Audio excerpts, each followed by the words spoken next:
Your chief executive appears on a video call and asks for an urgent transfer. A family member calls in tears and needs money now. The voice sounds right. The face looks right. That is exactly why the safest question is no longer, "Does this seem real?" It is, "Can I verify this request through a channel and process the caller does not control?" We will replay two completely fictional scenarios in a safe local lab, an executive payment request, and a family emergency call. Then we will map the common signals, practice an independent callback, and build controls that work whether the media is synthetic, edited, replayed, or performed by a human impersonator. The demonstration contains no cloned voice, real person, live account, payment rail, or external call. We use invented names, abstract silhouettes, pre-written transcript cards, and an offline decision board. Nothing is sent, recorded, generated from a person, or connected to a real organization. The objective is defensive verification, not creating a convincing impersonation. The fraud pattern is old. The change is that recognizable media can now support it. The FTC warns that a short audio clip can be used to make a call sound like a loved one. The FBI warns about generated audio and real-time video chats involving alleged executives or authority figures. A familiar voice or moving face can no longer close the identity question by itself. In our fictional executive scenario, a convincing caller references a real-looking project and requests a confidential transfer to a new destination. The request bypasses normal approval and discourages a callback. Those process signals matter more than whether the voice resembles a leader. Legitimate authority should survive the organization's verification and separation of duties controls. In the fictional family scenario, a distressed voice claims an accident has happened and asks for immediate payment. The caller says to keep it secret.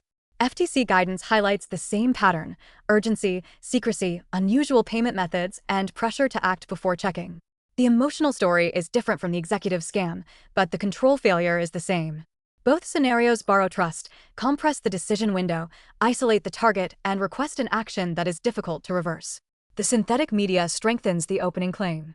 It does not erase the unusual destination, the secret instruction, the exception to policy, or the demand to avoid a known contact path.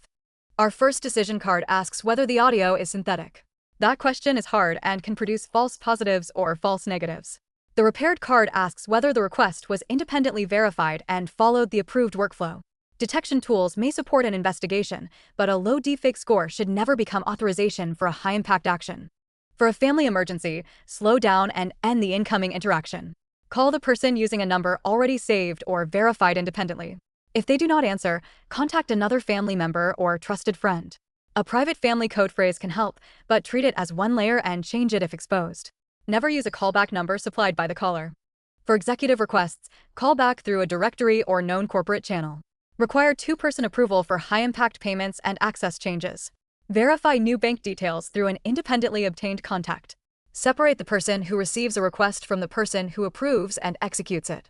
A real executive should expect controls to hold under pressure. Treat unusual or irreversible payment methods as a stop signal.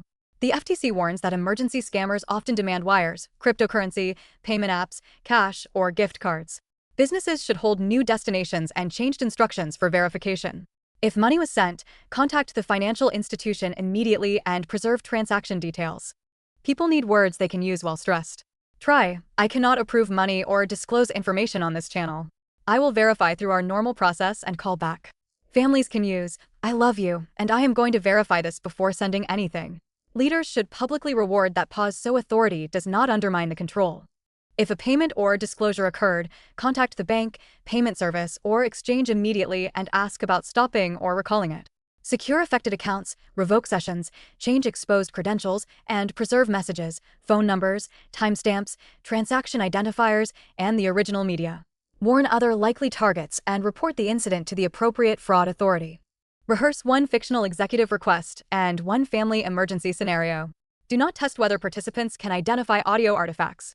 Test whether they pause, reject secrecy, select a known contact path, follow approval rules, and know whom to call if money moved. The goal is a reliable response when perception is uncertain. This week, choose one family code phrase, document one corporate callback rule, and remove one payment exception. Teach everyone the same principle. Do not argue with the voice or stare harder at the face. Pause the request, move to a known channel, and follow the rule. The full verification checklist is on CipherVibe.